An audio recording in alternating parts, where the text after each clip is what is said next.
Oi, pessoal, tudo bem com vocês? Estamos então dando continuidade ao estudo do Evangelho segundo o Espiritismo. Estamos no encontro número 49 e estamos hoje finalizando o capítulo 8, Bem-aventurados os que têm puro o coração, parte 6. Então vamos lá, vamos dar continuidade ao nosso estudo, lembrando que estamos naquela parte da instrução, né, das instruções dos Espíritos. E antes de iniciar o texto, vamos apresentar, então, quem está dando nessa fase do capítulo as instruções.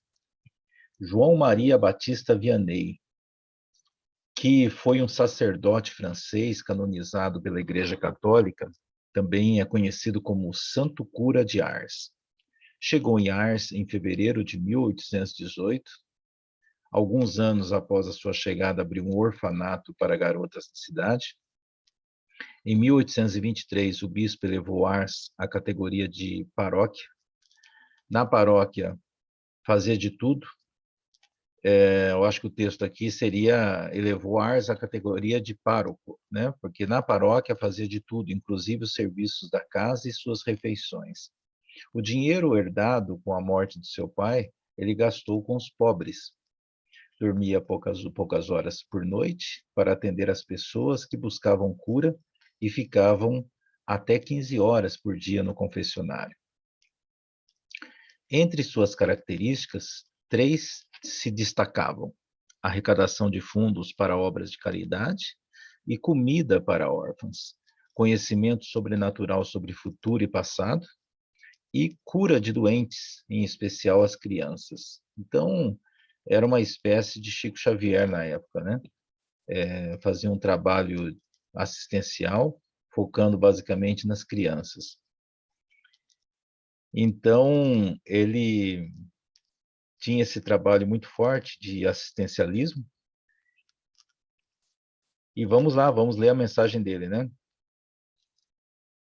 Que é a mensagem que trata de um pedido de uma pessoa cega, né? Que fez esse pedido direcionado a João Maria Batista. Meus bons amigos, para que me chamastes? Terá sido para que eu imponha as mãos sobre a pobre sofredora que está aqui e a cure? Ele falando dessa pessoa cega que pediu ajuda. Ah, que sofrimento! Bom Deus! Ela perdeu a vista e as trevas a envolveram. Pobre filha, que ore e espere. Não sei fazer milagres. Eu não sei fazer milagres, sem que Deus o queira. Todas as curas que tenho podido obter e que foram assinaladas, não as atribuais senão àquele que é o Pai de todos nós. Nas vossas aflições, volvei sempre para o céu o olhar e dizei do fundo do coração: meu Pai, cura-me, mas faze que minha alma enferma se cure antes que meu corpo, que a minha carne seja castigada, se necessário, para que minha alma se eleve ao teu seio, com a brancura que possuía quando a criaste.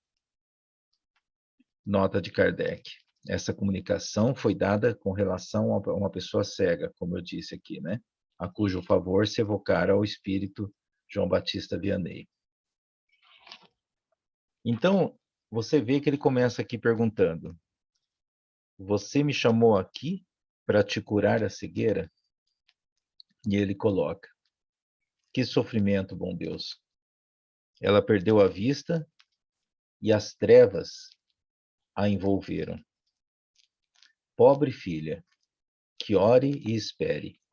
Não sei fazer milagres, sem que Deus o queira. Você vê que interessante, né? Porque o processo de canonização da igreja é bem diferente disso, né? É que a ideia é que o indivíduo passa a ser, assim como que eu digo, capacitado para fazer milagres.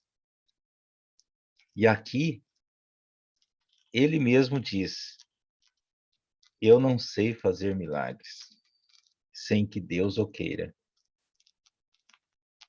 Todas as curas que tenho podido obter e que vos foram assinaladas, não as atribuais senão àquele que é o Pai de todos nós.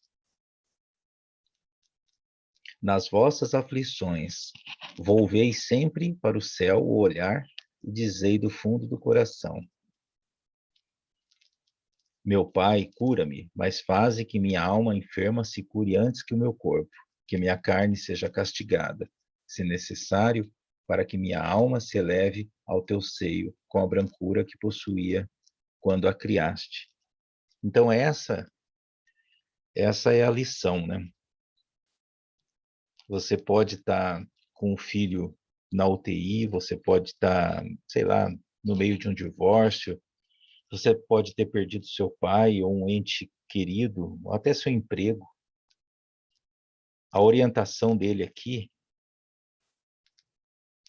é que você se direcione a Deus para que a sua dor diminua. Meu Pai, cura-me, mas faze que minha alma enferma se cure antes que meu corpo, que a minha carne seja castigada, se necessário, para que minha alma se eleve ao teu seio, com a brancura que possuía quando a criaste. Então, essa compreensão é de suma importância.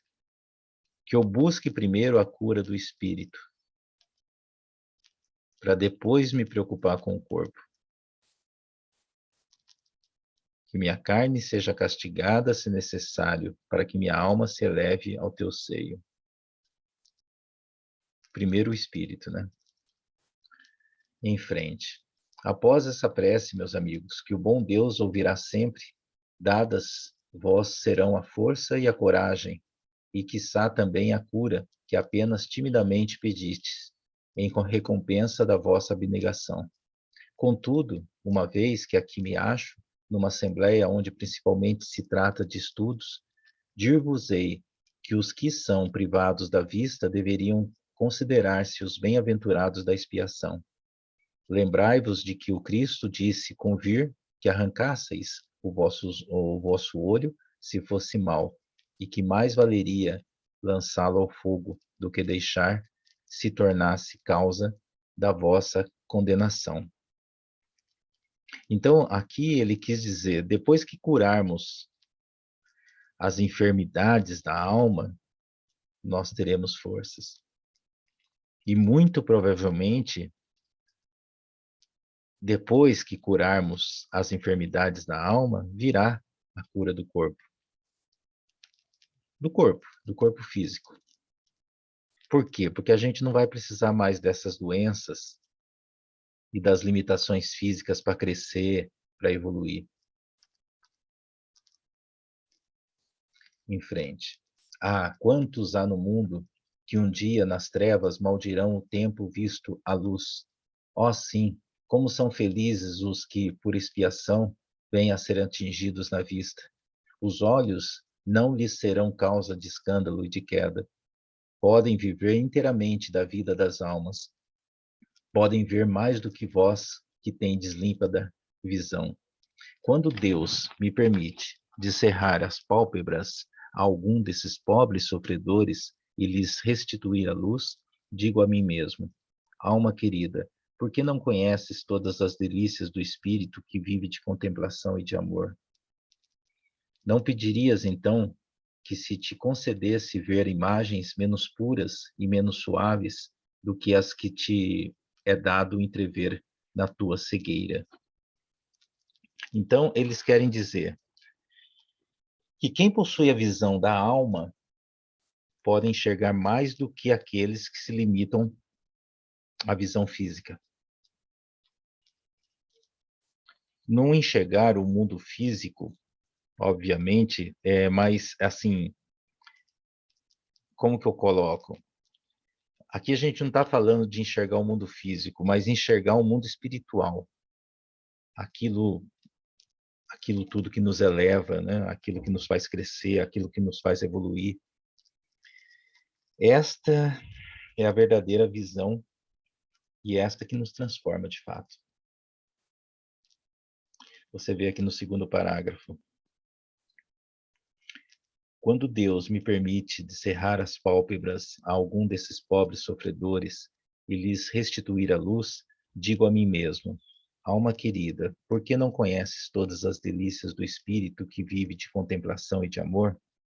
Então, como que ele diz? Por que te angustia tanto pela saúde física quando tu tens a condição de contemplar a vida espiritual,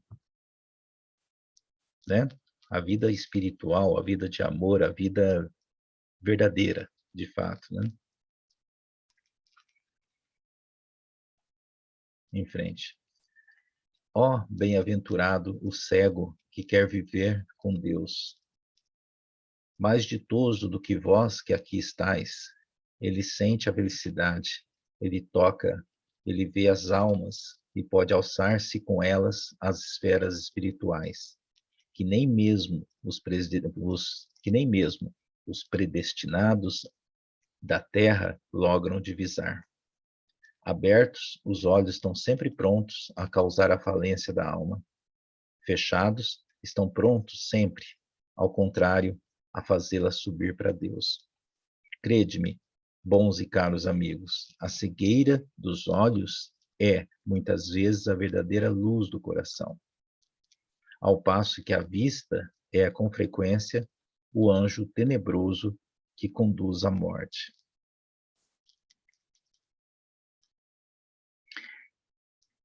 Então, o que ele coloca é que teria muito mais valor se você estivesse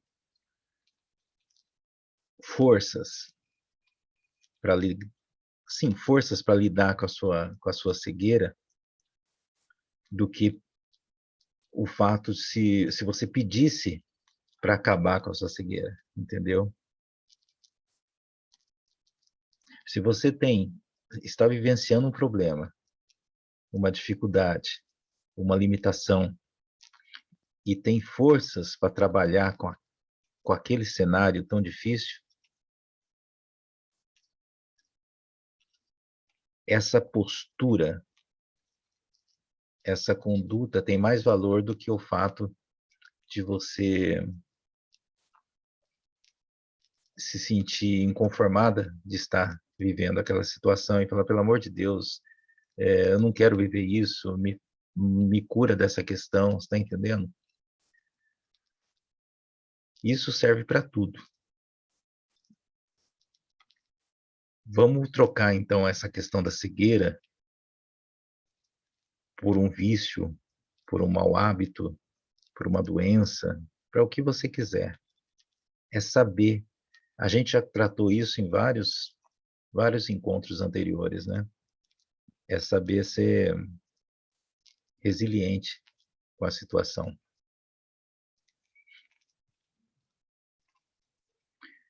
Ele coloca aqui no texto: abertos os olhos, estão sempre prontos a causar a falência da alma.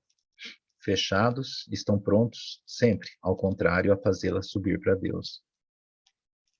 Crede-me, bons e caros amigos, a cegueira dos olhos é, muitas vezes, a verdadeira luz do coração, ao passo que a vista é, com frequência, o anjo tenebroso que conduz à morte. Palavras fortes, né, de João. O que ele diz? Basicamente é isso. Sejamos resilientes, não vamos pular etapas, sabe? Se você enxerga, é porque você ainda não está pronto para a cegueira. Ou não é necessária a cegueira nesse momento para você. Na verdade, criando uma analogia, como a gente sempre tem que criar, né? Não ler as coisas ao pé da letra, é refletir qual que é a nossa verdadeira cegueira. Porque pode não ser a dos olhos, mas pode ser uma cegueira afetiva. De repente, teu filho está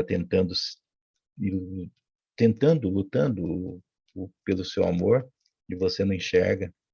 De repente a sua esposa ou seu esposo está tentando salvar o seu casamento, mas você não consegue enxergar também isso.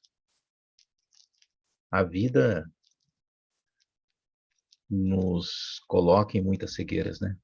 Que a gente tem que ter a sensibilidade para analisar, para tentar enxergar certas coisas, né? Em frente. Agora, algumas palavras dirigidas a ti. Aí ele coloca agora no final uma mensagem dirigida a essa moça, né? Minha pobre sofredora, espera e tem ânimo. Se eu te dissesse, minha filha, teus olhos vão abrir-se, quão jubilosa te sentirias. Mas quem sabe se esse júbilo não ocasionaria a tua perda. Confia no bom Deus que fez a ventura e permite a tristeza.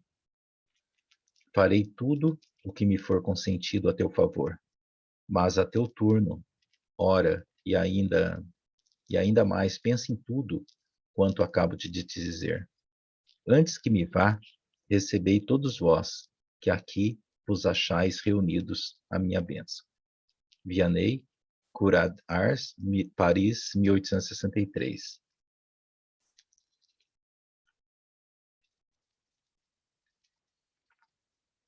Aqui ele coloca a mensagem para ela, basicamente falando, minha pobre sofredora,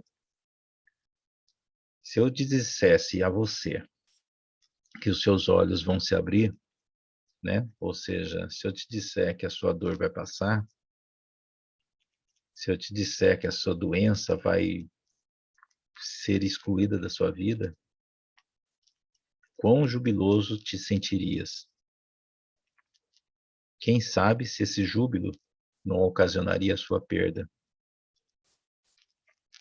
Aí ele coloca, confia no bom Deus que fez a ventura e permite a tristeza.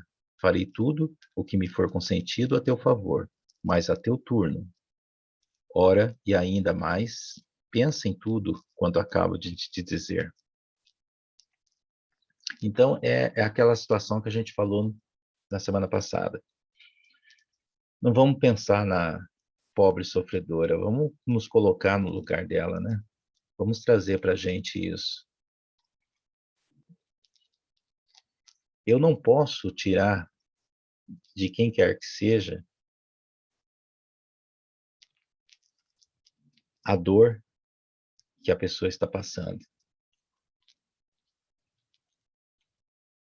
Lembro que a gente conversou isso já uns 2 meses atrás de uma situação. É, é, é, é algo que ela tem que passar. Se ela está passando, é consequência de algo que ela plantou. É como se eu dissesse para você, se você vê uma pessoa de muleta, não tira a muleta dela que ela vai cair. Entendeu? Não puxa a muleta, ela vai cair. Seja qual for a muleta que ela usa. Se você tem do lado uma pessoa que fuma, não adianta pegar o cigarro e esconder. Não é dessa forma que ele vai parar de fumar. É algo que ele tem que vivenciar e lutar para que isso aconteça. É algo que faz parte de um processo evolutivo da pessoa. Muita coisa, não adianta você ficar falando, você tem que fazer isso, tem que parar. A pessoa tem que realmente. É claro que tem algumas coisas que faz parte da decisão da pessoa, tem outras que realmente é um caminho que ela vai ter que vivenciar, porque faz parte do processo evolutivo dela. Mas, de qualquer forma, seja uma situação que ela tem que decidir mudar, ou seja a outra que ela tem que vivenciar, é algo que faz parte do momento da estrada dela. Entende? Vamos em frente. Agora uma nota que já vem. Aqui a gente finalizou a mensagem, né, do Vianney, e agora aqui uma nota do Kardec. Quando uma aflição não é consequência dos atos da vida presente, deve-se-lhe buscar a causa numa vida anterior.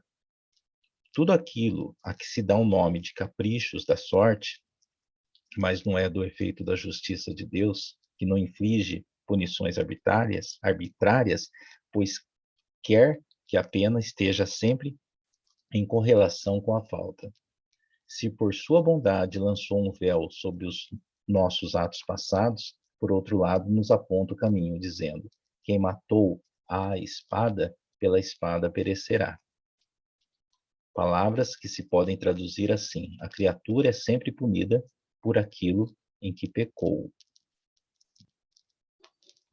O texto sintetizou tudo que a gente estava falando, né? Pegando aqui no início. Quando uma aflição não é consequência dos atos da vida presente, deve-se buscar uma causa numa vida anterior. Ah, tá bom. Aí você fala, tá, mas como que eu vou fazer isso se minha vida anterior está no esquecimento, se eu não sei do que aconteceu na vida anterior? Né? Aí eu coloco aqui, tudo aquilo a que se dá o nome de caprichos da sorte, mas não é do efeito da justiça de Deus, que não inflige punições arbitrárias, pois quer que a pena esteja sempre em correlação com a falta. Então, como que eu volto ao passado se eu não posso me lembrar dele?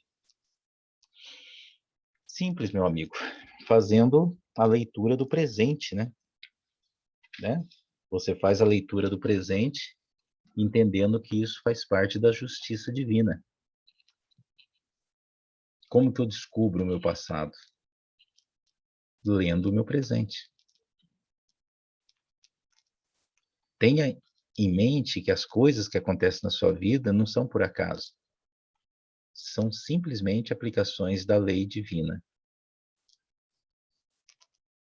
Entenda também que as coisas boas que acontecem para você não é sorte, é prêmio, é merecimento. E as coisas ruins que acontecem também não são azar. São punições, são atos que são consequências do que foi praticado já. Tudo determinado pela sua conduta. Aí vem a resiliência de aceitar. Vamos lá. Se, portanto, alguém sofre o tormento da perda da vista, é que esta lhe foi causa da queda. Talvez tenha sido também causa do que o outro perdesse a vista, de que alguém haja perdido a vista em consequência do excesso de trabalho que aquele lhe impôs, ou de maus tratos, de falta de cuidados, etc. Nesse caso, passa ele pela pena de talião. É possível que ele próprio, tomado de arrependimento, haja escolhido essa expiação, aplicando a si essas palavras de Jesus: se o teu olho for motivo de escândalo, arranca-o. O que o texto coloca é que escolhemos a deficiência que possuímos. Essa é uma escolha nossa. Nós escolhemos a deficiência que possuímos. Nós escolhemos a dificuldade que estamos vivendo. Para que a gente tente evoluir em cima daquilo que a gente fez numa outra existência. Mas agora a gente não lembra disso. Agora a gente não consegue lembrar. Só que muitas vezes a gente não lembra que isso é uma consequência. E aí bate uma revolta, bate um inconformismo. É porque Deus não gosta de mim. É porque minha vida... Que vida é essa que eu tenho, sabe? E não é. A gente tem que ter força para levantar e andar contra o vento. Andar contra a chuva e partir para frente. Foi uma escolha nossa estar passando por isso.